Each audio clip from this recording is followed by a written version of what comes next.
오늘 제목은 하나님은 오늘도 말씀하신다입니다. 하나님이 지금도 여전히 우리에게 말씀하신다. 구약이든 신약이든 하나님이 많은 사람들에게 말씀하셨고 우리에게도 동일하게 말씀하신다는 거죠. 자, 그러면 가장 먼저 하나님 음성에 대한 몇 가지 오해를 살펴보고 그것들을 정리하는 게 도움이 될 것 같습니다.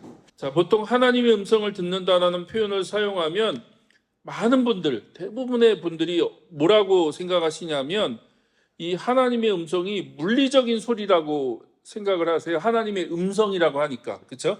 하나님의 음성을 듣는 삶 이렇게 얘기하니까 이 음성이라는 것이 물리적인 소리, 그러니까 귀로 들리는 소리라고 생각을 하신다는 거죠.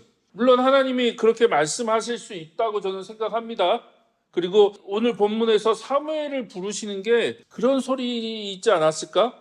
사무엘이 내적으로 들은 게 아니라 이 소리로 들었을 거예요. 귀로, 그렇죠? 그러니까 엘리가 나를 부르는구나, 엘리 제사장님이 나를 부르는구나 라고 생각하고 엘리에게로 쫓아갔죠. 그래서 정확하게 물리적인 소리인지 아닌지를 본문에서 언급하지 않지만 오늘 상황을 보면 아마 분명히 하나님께서 사무엘을 부르셨을 때 사무엘에게 들린 소리는 귀로 들리는 소리였을 거예요. 하나님은 저는 그렇게도 말씀하실 수 있다고 생각합니다. 그러나 대부분의 경우, 많은 경우에 하나님께서 말씀하시는 것은 내적인 소리죠. 그렇죠? 내적인 소리. 귀로 들리는 소리가 아니라 내적인 소리. 그리고 성경을 보니까 하나님은 다양한 방법으로 말씀하신다. 다양한 방법. 여러 가지 꿈과 환상과 또 어떤 도구를 사용하기도 하고 심지어 동물, 당나귀를 사용하기도 하시고 환상으로, 꿈으로 하여튼 하나님이 다양한 방법으로 하나님이 말씀하신다. 중요한 건 뭡니까? 하나님이 말씀하신다는 것이죠. 뭘로 말씀하시느냐? 그건 하나님이 선택하시는 거예요. 우리가 선택할 수 있는 게 아니고 하나님이 선택하시는 거예요. 중요한 건 하나님이 여전히 말씀하신다는 거죠. 그래서 우리가 하나님의 음성이라는 단어를 사용하는 이유는 그것이 물리적인 소리를 꼭 의미하는 것이 아니라 인격적인 관계에서 하나님이 말씀하시는 거기 때문에 우리가 음성이라고 표현한다는 거죠. 이해되시죠? 그러니까 하나님이 인격적으로 말씀하신다는 거예요. 인격적으로 우리에게.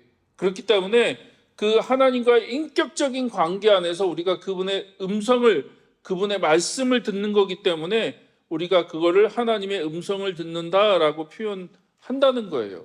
중요한 것은 하나님과의 인격적인 관계가 중요하다는 거죠. 하나님과의 인격적인 관계. 그리고 하나님은 말씀하시는 하나님이시고 우리에게 찾아오셔서 당신의 뜻과 계획과 생각들을 말씀하시는 분이시다라고 하는 것을 여러분이 분명하게 기억하셨으면 좋겠습니다. 자, 그 다음 오해는 하나님의 음성을 어떤 신기를 가진 특별한 사람만 들을 수 있는 것처럼 생각한다는 거죠.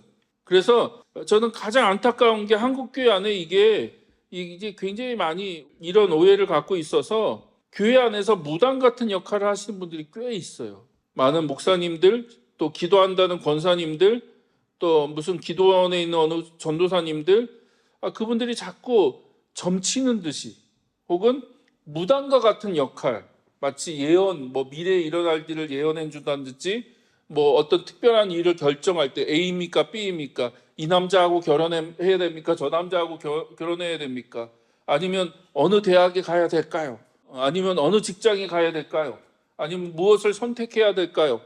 그럴 때 막 하면서 마치 점을 치듯이 마치 자기가 하나님과의 어떤 신과 접촉을 해갖고 그 신을 통해서 뭔가를 이렇게 미래를 예지하고 감지해서 뭔가를 얘기해 주는 것처럼 여러분 지금 그런 일들이 정치권에서도 일어나잖아요. 마치 지금 회자되고 있는 말이 누구는 영적인 대화를 한다. 그러니까 그런 정치, 나라의 중요한 결정을 관상을 보거나 그런 일들이 막 벌어지고 있잖아요. 저 사람의 관상은 어떻고 그 꿈을 꿨는데 무슨 꿈을 꿨다 막 그런 얘기를 하면서 어떤 나라의 중요한 결정을 마치 그런 신기가 있거나 특별한 능력이 있는 사람들이 막 지금 점을 치듯이 무속적인 그런 것으로 하고 있잖아요. 근데 그런 모습이 교회 안에도 있다고 저는 생각합니다. 교회 안에도 너무나 깊숙이 들어와서 소위 기도한다는 분들이, 좀 뭔가 이렇게 경험하거나 특별한 체험을 했다는 분들이 자기가 뭔가가 된 것처럼 자꾸 사람들한테 그런 식으로 얘기를 해요. 그리고 그런 식으로 사람들을 조종하거나 통제하려는 경우가 너무 많다는 거죠. 그러나 여러분, 그거는 하나님으로부터 온 게 아니다. 하나님은 그런 식으로 말씀하시지 않는다. 그런데 흔들리지 말았으면 좋겠어요. 그런데 흔들리지 마시고, 또 영적이라는 것은 그런 게 아니다. 영적이란 것은 하나님과의 관계를 의미하는 거다. 하나님과의 관계를 의미하는 거지, 무슨 특별한 영적인 어떤 능력이 있거나 신기가 있거나 어떤 그런 것이 있는 사람이 막 뭔가를 보고, 뭐 듣지 못하는 걸 듣고 보지 못하는 걸 보고, 저 사람 뭐 그 안에 뭐가 있는 것 같아 막 그러면서 막 그런 뭔가 이렇게 자기만 어떤 볼 수 있는 특별한 것이 있는 것처럼, 그런 것들이 영적인 게 아니라는 거예요. 물론 그런 세계를 부인하는 건 아닙니다. 그런 것들이 분명히 있긴 있지만, 우리가 그런 것에 너무 휘둘려서 건강한 어떤 신앙생활, 하나님과의 바른 관계 안에서 하나님과의 어떤 그런 교제 가운데 하나님은 우리를 인격적으로 이끌어 가시고 말씀하시는 분이시지, 그런 식으로 하나님은 우리를 끌고 가시는 분이 아니시다라고 하는 걸 꼭 기억해 주셨으면 좋겠고요. 자, 마지막으로 대부분의 사람들이 하나님 음성을 듣기 위해서 무엇인가 엄청난 수련과 과정을 거쳐야 된다고 생각을 한다는 거예요. 근데 그런 생각이 다 사실 이방 종교에서 오는 생각이죠. 그렇죠? 신을 알 수가 없잖아요. 신을 알 수가 없고, 신은 나에게 잘 응답하지 않고, 신이 어디 있는지 모르니까 또 신의 뜻을 알 수가 없고, 그러니까 엄청난 수련을 해야 돼요. 뭔가 과정을 거쳐야지 거기에 도달할 수 있다고 생각하는데, 하나님의 음성을 듣거나 하나님의 인도하심을 받는 건 그런 게 아니에요. 그런 게 절대 아니다.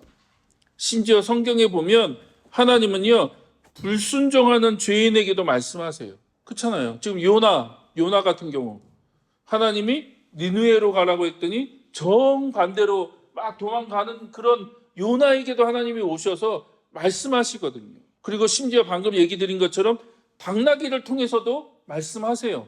그리고 이방인에게도 말씀하세요. 하나님에 대한 지식과 믿음이 전혀 없는 이방인에게도 하나님이 나타나셔서 말씀하신다고요.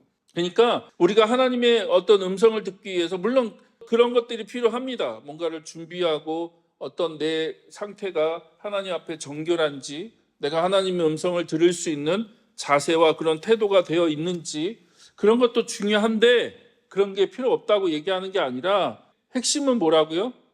중요한 건 하나님이 말씀하신다는 거예요. 하나님 말씀하신다. 우리가 잘 듣지 못하는 것도 물론 큰 부분을 차지하긴 하지만, 더 중요한 건 여러분 한 가지만 기억하시면 돼요. 오늘 설교에서 다른 거 다 까먹고 하나만 기억하시면 돼요. 하나님은 지금도 말씀하신다. 여전히 말씀하시고, 하나님은 여러분 삶 가운데 다양한 방법으로 말씀하시고 계속해서 말씀하신다. 하나님은. 그러므로 중요한 건 화자, 그러니까 말하는 이가 중요하지 청자가 중요하지 않다. 물론 청자, 우리가 어떻게 귀를 기울여서 듣느냐, 그것도 중요한데, 더 중요한 건 하나님 그분이 말씀하시기를 원하시는 분이시고, 또 그분이 말씀하고 계시고 여러분 삶 가운데 계속해서 말씀하시는 분이시다라고 하는 것을 여러분이 꼭 기억해 두셨으면 좋겠어요. 저는 이 표현을 너무너무 좋아하는데, 말 걸어 오시는 하나님. 우리 하나님 어떤 분이시냐? 말 걸어 오시는 하나님이라는 거예요. 성경에 하나님을 한마디로 표현하면 말씀하시는 하나님인데, 더 정확하게 말한다면 말 걸어 오시는 하나님. 그래서 창세기부터 요한계시록 성경 곳곳을 보면 하나님은 계속해서 말씀하시는 분이세요. 먼저 당신이 찾아오셔서 말씀하세요. 인간이 먼저 하나님을 찾는 것이 아니라 하나님이 먼저 인간을 찾아오셔서 하나님이 말씀하시는 분이신 거예요. 그게 일반 종교, 이방 종교와 또 우리가 하나님을 믿는 우리의 신앙과의 차별이에요. 많은 사람들이 신을 찾으려고 해요. 또 신의 뜻을 찾으려고 해요. 그래서 굉장히 많은 노력과 또 과정을 거쳐요. 그런데 성경은 처음부터 하나님이 찾아오세요. 하나님이 찾아오셔서 하나님이 계속해서 말씀하시는 분이시다. 하나님이 계속 말씀하시는 분이세요. 그래서 우리는 하나님과 그 바른 관계 안에서 하나님이 누구시고 그 말씀하시는 하나님이 누구시고 그 하나님 앞에 내가 누구인지 발견하는 거, 그게 중요해요. 그게 관계잖아요. 하나님 말씀하시는 그 하나님이 어떤 분이신가, 그리고 나는 그 하나님 앞에 어떤 사람인가. 근데 우리는 거꾸로잖아. 내가 누군가 그 누군가를 찾기 위해서 신을 찾잖아요. 그러나 그렇지 않아요. 하나님이 누구신가가 중요하고, 그 다음에 그 하나님과의 그 관계 안에서 내가 어떤 사람인가를 발견할 때 우리는 하나님께서 말씀하시는 음성을 듣고 하나님께서 인도하시는 삶을 살아갈 수가 있다. 그래서 우리가 그걸 뭐라고 얘기한다? 그걸 계시라고 한다. 계시, 그렇죠? 그걸 계시, 어려운 말로 계시라고 한다. 계시는 감춰져 있던 거를 드러내는 거. 마치 보자기로 이렇게 덮어놓는 거예요. 여기 수건에다가 마치 컵 있잖아요. 그래서 수건으로 이렇게 덮어놔갖고 수건 뒤에 뭐가 있는지 모르는데, 그렇죠? 알 수가 없잖아요. 그럼 계시가 뭐예요? 이 수건을 걷는 거. 그래서 이 수건 뒤에 컵이 있구나라고 알 수 있는 거. 그래서 우리는 하나님은 그분을 우리가 알 수가 없어요. 인간은 하나님을 알 수가 없어. 스스로의 노력과 어떤 그런 과정으로 하나님을 알 수가 없어요. 그러니까 하나님이 자기를 드러내셔야 되는 거죠. 하나님이 자기를 나타내시고 드러내지 않은 이상 우리는 하나님을 알 수가 없어요. 그런데 계속해서 말씀드리지만 놀라운 것은 성경은 계속해서 하나님은 자기를 계시하시는 하나님으로 소개하고 있다는 게 계속 말씀하세요. 말이 많아요, 우리 하나님. 그래서 계속 나타나갖고 말씀하시고 또 말씀하시고 자기의 뜻을 말씀하시고 자기의 계획을 말씀하시고 또 내가 어떤 일을 하겠다고 말씀하시고 그 일을 어떻게 이루시겠다고 말씀하고 계시다는 거죠. 그래서 세 가지, 여러분 꼭 기억해야 될 것이 세 가지. 하나님께서 세 가지를 말씀하신다. 첫째, 하나님 자신이 누구신지를 말씀하신다. 우리가 그걸 하나님의 성품이라고 하죠. 하나님의 성품. 하나님이 어떤 분이신지를 하나님은 말씀하신다. 두 번째, 하나님의 뜻을 말씀하신다. 하나님의 뜻. 그래서 하나님이 어떤 계획이 있으신지, 하나님이 어떤 목적이 있으신지, 하나님이 어떤 그 뜻을 갖고 계신지에 대해서 하나님은 말씀하신다. 그리고 세 번째, 하나님의 방법을 말씀하신다. 그 뜻을 이루시기 위한 하나님의 방법. 그래서 여러분 세 가지만 기억하세요. 하나님과 하나님의 뜻과 하나님의 방법. 그래서 성경을 보면 그 세 가지 안에 다 들어가요. 하나님은 하나님이 누구신지를 말씀하시고 또 하나님의 뜻을 말씀하세요. 오늘 본문도 그렇잖아요. 그렇죠?